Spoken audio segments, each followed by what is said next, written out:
starts great, it starts with an earthquake. Birds and snakes and aeroplanes. Lenny Bruce is not afraid.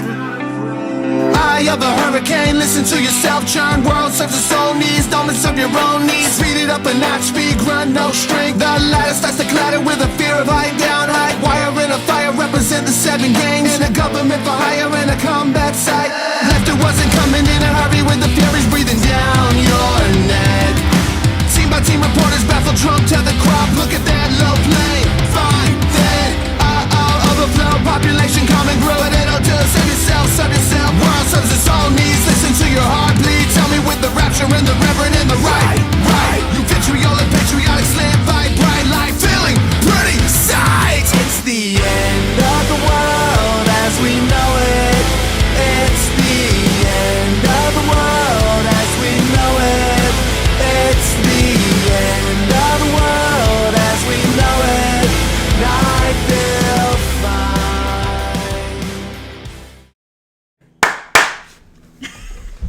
You got to do that to get the audio like lined up to the video. So you only do it once. See the 2 big waveforms? Okay. I'll see that here and I'll see it in the camera too, and then I can match it up and line it up. So, hey everyone, Pastor Jeffrey here and Miss Whitney. Welcome to our stupid, dumb, and random show where we are quarantined, and we wanted to have some fun with you guys because we haven't been able to see you. And so what we've done is we've asked you guys to send us some questions in regards to literally anything and everything. And oh my gosh, I'm having like a crazy deja vu right now. I feel like we've done this before. But we have 5 questions that we're going to answer from you guys. And after this episode, if you guys want to shoot us some more questions, we'll be more than happy to answer them. They can be anywhere from funny to serious to personal to biblical. We'll answer everything. So we're going to go ahead and start with the first question. And after we go through these questions, we'll have a few more things to say and go through. And we just hope you guys enjoy the video. And we're honestly just trying to have some fun and encourage you guys during this time. So let's go to the first question.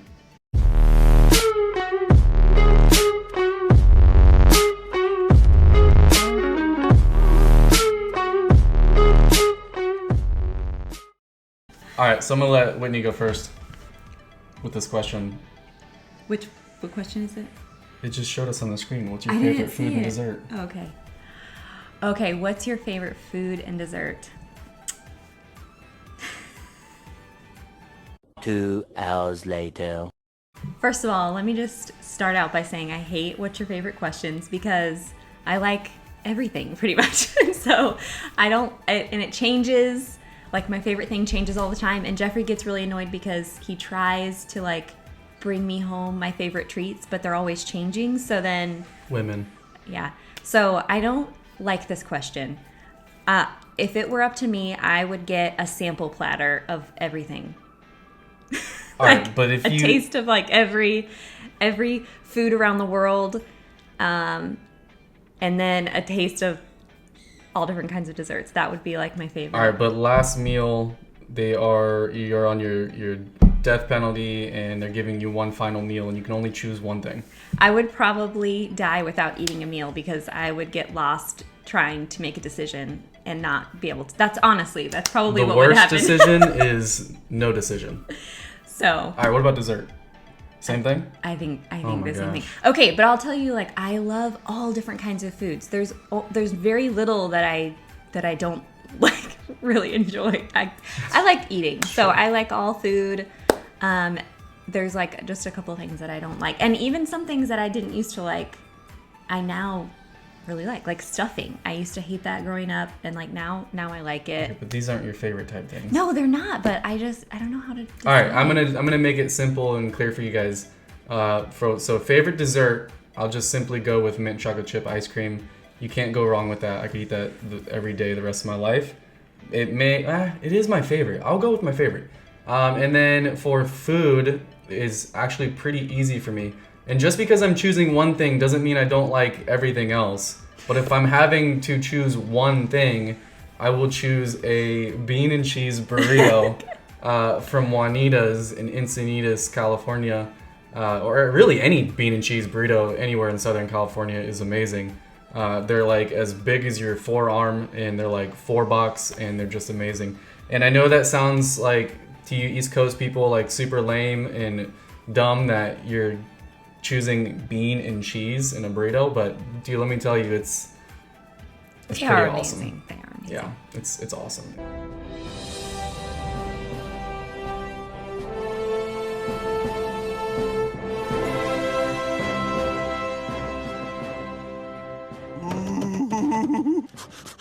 Gimme.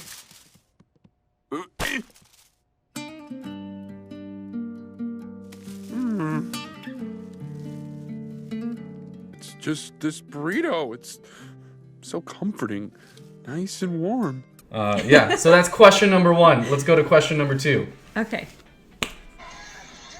Oh my God.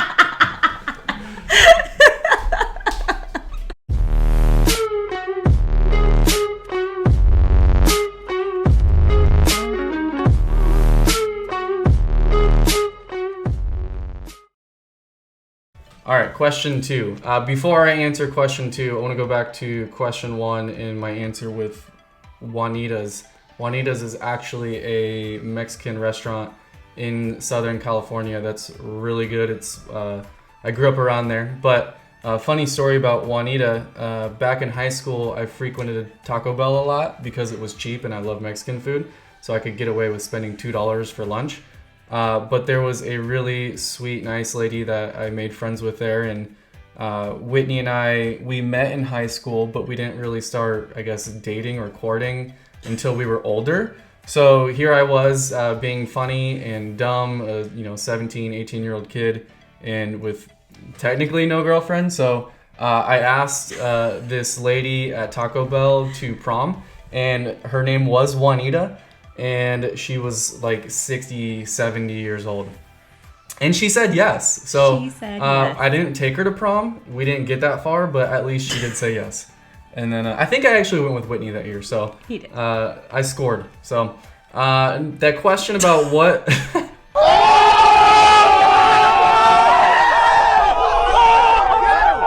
What are we doing during the quarantine that's fun? What fun things have we been doing?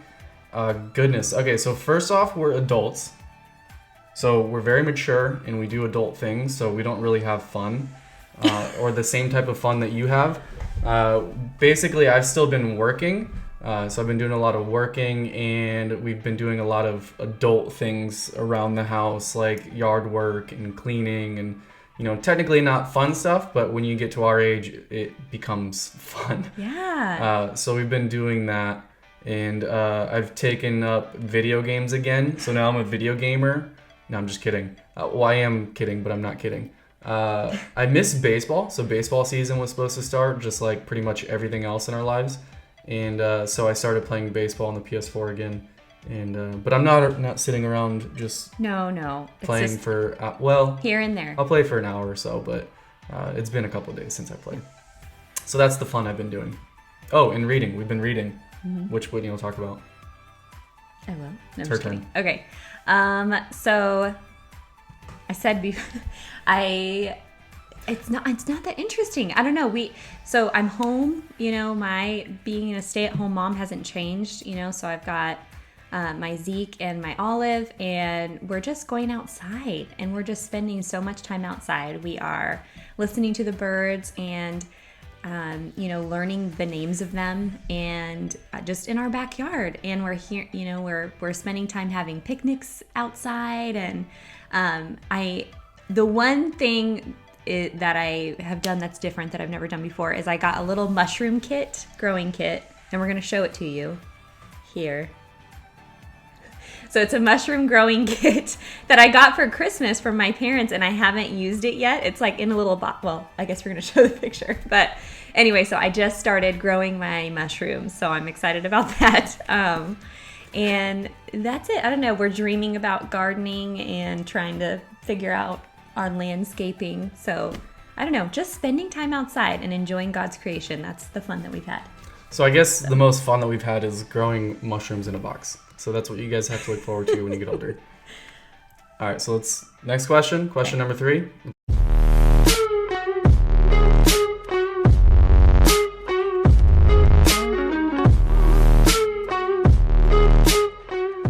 All right, question number 3. What is your biggest pet peeve? I think I've got a lot of them.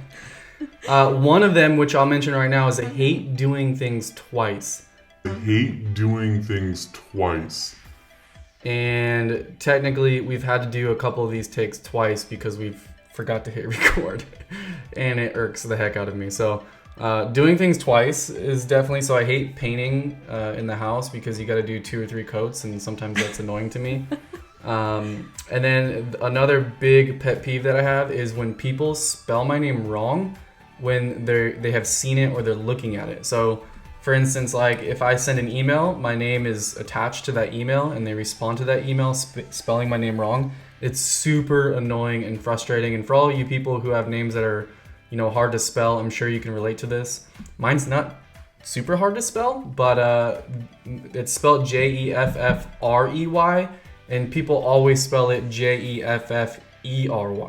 Yeah. So technically my name's Jeffrey, not Jeffrey. So it annoys me because they see it right there in front of them. So that's 2 of them. I'm sure Whitney's got a bunch of them and they all refer to me. It has to do with the way that I eat and chew and brush my teeth I'm like, yeah. I feel like I shouldn't answer this question just to protect our marriage and out of respect for my husband, who I love and who's amazing. It's true. Aww. That's her biggest pet peeve, is that I'm so amazing.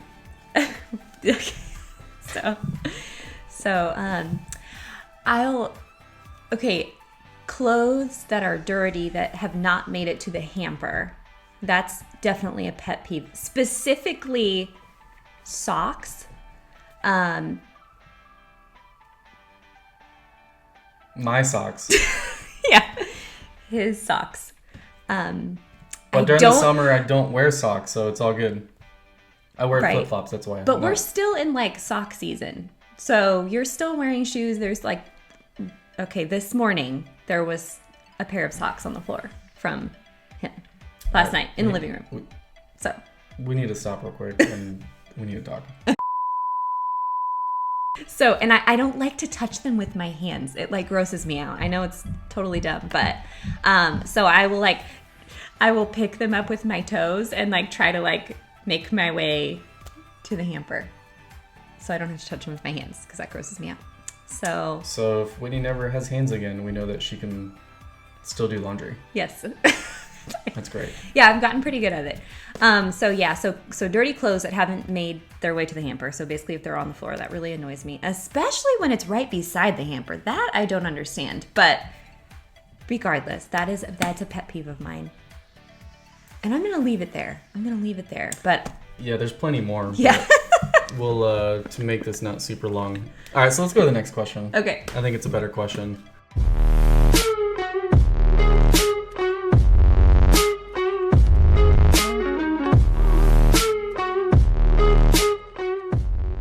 All right, so question number 4, how did we come up with the names of our children? And so for those of you who are watching this and you don't maybe know us completely, we do have 2 kids. We have a 6-year-old, Ezekiel, and we have a almost 3-year-old. She'll be 3 in about, what's today? I don't know, in about a week. And her name is Olive. So I guess the biggest thing that you need to do when you're trying to come up with names, especially with your spouse, is that you have to agree on them. So that was really the biggest thing, and that eliminated a ton of names because we couldn't agree on a name because either somebody else has named their kid that name, or somebody from your past with that name, and you have this bad association with it or something. So and also we were really trying to go with semi-biblical names because that's what everyone does. And also I am actually a junior or the second. And so when we had our son, we had the opportunity to name him Jeffrey Anderson III. But I liked not doing that Not because, I don't like my name or anything, but I like the bond that I have with my own father with that name. And we've also had a lot of complications with it, with getting our insurances mixed up and his accidents being on my insurance and vice versa, and a whole bunch of stuff because we have a similar name. So we decided to go with a different name, and I'll talk about Ezekiel. Really, how we came up with it is that we both liked it. It was as simple as that, and obviously it's in the Bible. It's a major prophet in the Bible, and Ezekiel means God strengthens. And so we thought, okay, well, we agree on it, we like it, so let's give him that name, and God bless us with a son as our firstborn. And it was as simple as that. And Whitney's going to be more detailed and specific on how we picked Olive's name. Well, yeah, and we decided on Ezekiel before we were married. We talked about kids' names before we got married, and we just both loved that name. So it's kind of cool because we knew we loved that name and just decided then that if the Lord bless us with a son, that would be his name. So it's kind of cool to see how God kind of answered that prayer. And I don't know, it's kind of neat. So, and then Olive, I used to go to my sweet friend's house on a regular basis, like it's probably at least twice a month or something. The Snover's house. So if you're watching this, but in their hallway, there's this little like stitching artwork, I guess. And it's the verse in Psalm. Let me pull it up really quick because I'm going to butcher it. But I should say that we could not agree on a girl's name. We were both like going back and forth for so long. With Ezekiel, it was so easy because we both just knew we loved it. And then with Olive, we just had such a hard time going back and forth with different names. We could not agree on anything. It took us a while, I feel like, longer. I don't know. It was weird because we had agreed on Ezekiel's. No, we actually had agreed on a name, and then after a while, we're like, no, we don't like that anymore. Yeah. Wasn't it Ellie? Yeah, something like that. Ellie or something. Ellie Drew. I don't know. It was awesome, but it was a little too Southern, and we're not really Southern people, so we weren't gonna go with Billy Bob and Ellie Drew when my name's Jeffrey and hers is Whitney. All right, So she's Googling to see. So we're just gonna wait. 5 minutes later. It's Psalm 128, verse 3, and it says, "Your wife shall be like a fruitful vine in the very heart of your house, your children like olive plants all around your table." And I love the second half of that verse, your children like olive plants all around your table. And just what a sweet image that gives me in my mind. And I had noticed that like over and over because I went to their house all the time, like I said. And so one day it just occurred to me, I came across this verse again, and I remembered that little piece of artwork in their hallway, and I texted Jeffrey randomly, and I was like, what about Olive? And he just shot back right away that he was like, yeah, I like that. And so that was it. So we just decided on Olive, and then her middle name, Lucille, is actually my great grandmother's name, and we just loved that together. I realized that I kind of like old fashioned names too. So Olive, Lucille. Wait, what was the one that you really liked that like I definitely did not agree with? It was like super old. I think Opal is like the cutest name. So maybe one day, if the Lord ever blesses us with more children. We dodged a bullet with that one. And for her sake, too. If you like the name Opal, tell us what you think.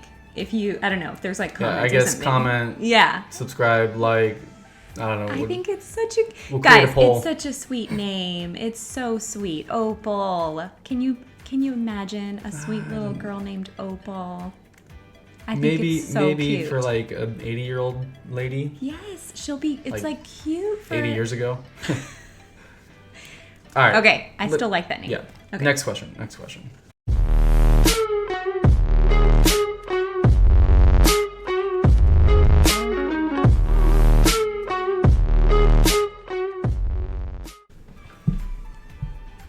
Oh, are you going to say the question? Yeah, I mean, they just saw it, so. Oh, right. Yeah, Okay. you can Okay. go. Question number 5. The dumbest thing I've ever done. There's probably a lot, but I'll just say one story. I was in middle school, and my neighbors had a little dirt bike, and it was tiny. It was like a 50, I think is the size, right? 50. Okay. Anyways, I was riding this little tiny dirt bike. I'm asking you for the size. Anyways, so I was riding my neighbor's dirt bike, and I had ridden dirt bikes before, bigger ones, but this was just fun. And so we were outside riding the dirt bike, and I ran into my neighbor's brand new, like he just finished building this brand new deck. I mean, I'm sorry, fence.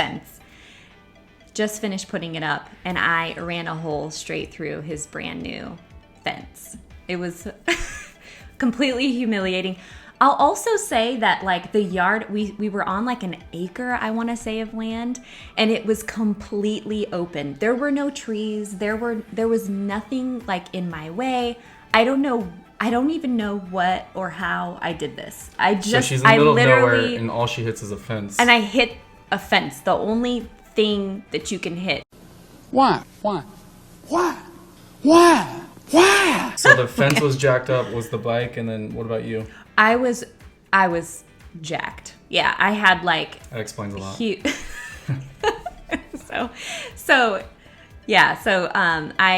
was totally. I felt so bad.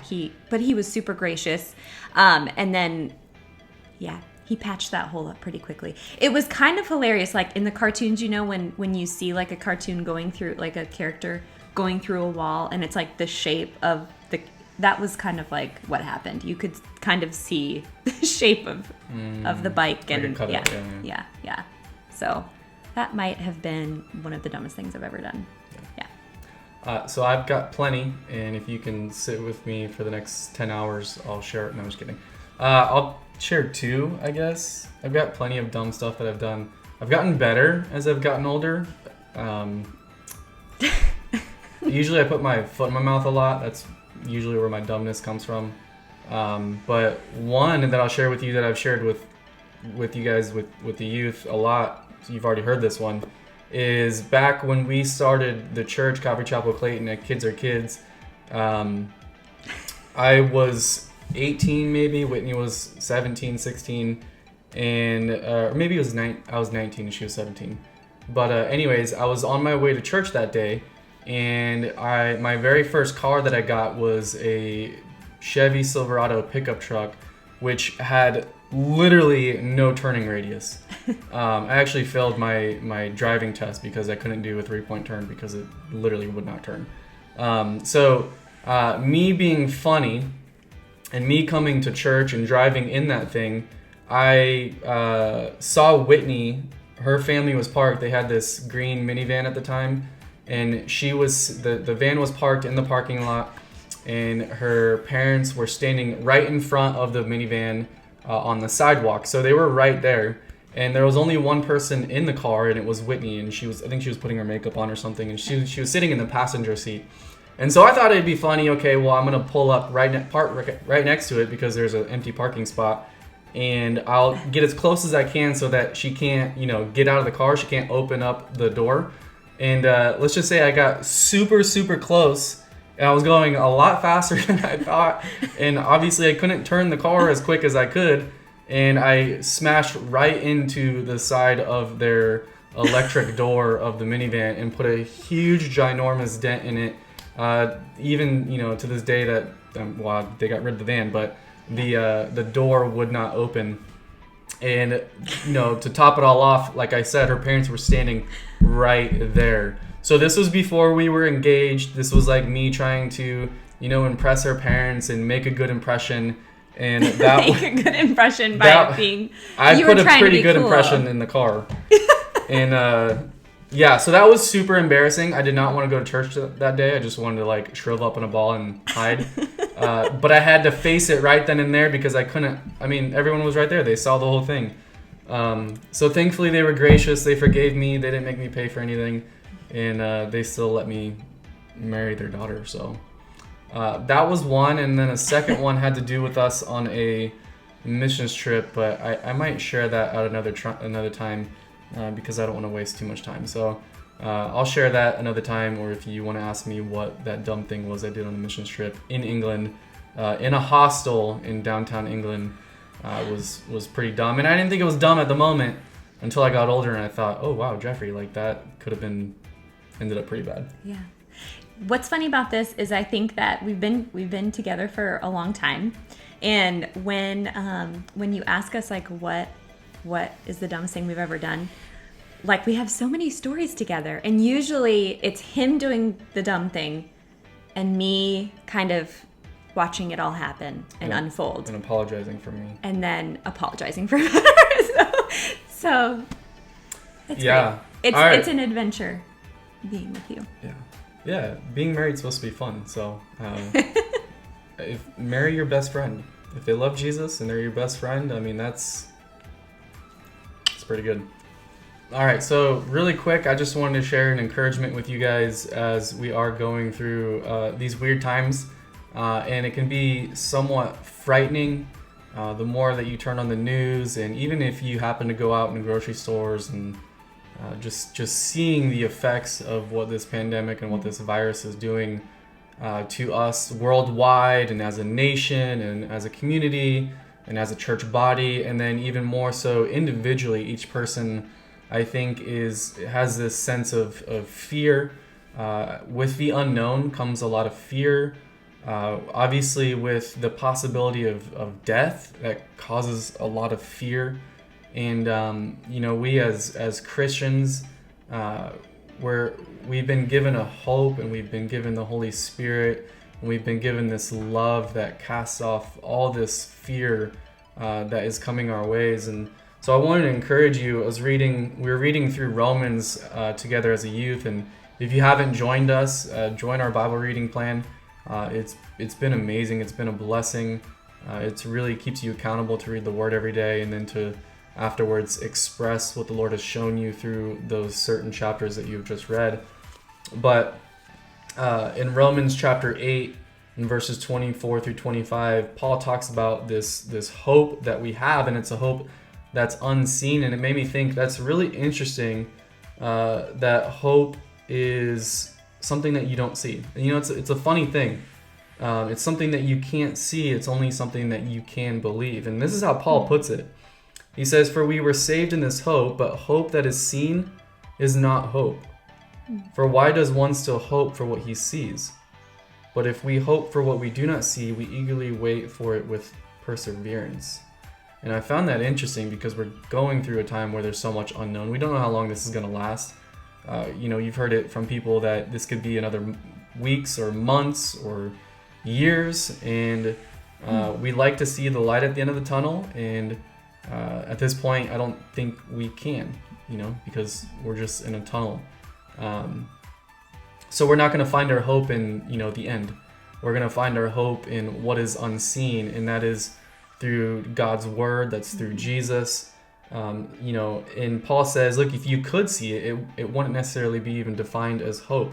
So I want to encourage you with this. Hope is built on faith, and it's strengthened through perseverance. And so during this time, put your hope in something that you can't see, which is Jesus Christ. He is the only foundation for that hope. And through this time of this trial, by persevering through it, your hope will continue to be strengthened. And I just wanted to encourage you guys with that. Turn to the Lord. He's got the answers. He's got the truth in the midst of all this. And we just want to sprinkle in some truth and encouragement in the midst of all the fun that we're having during this time. What do sprinters eat before a race? Nothing. They fast. I went on a once-in-a-lifetime vacation. Never again. Come on, that was good. That was good. Why couldn't the bicycle stand up by itself? Because it was too tired. My grandfather has the heart of a lion and a lifetime ban from the National Zoo. What's the difference between a good joke and a bad joke? Timing.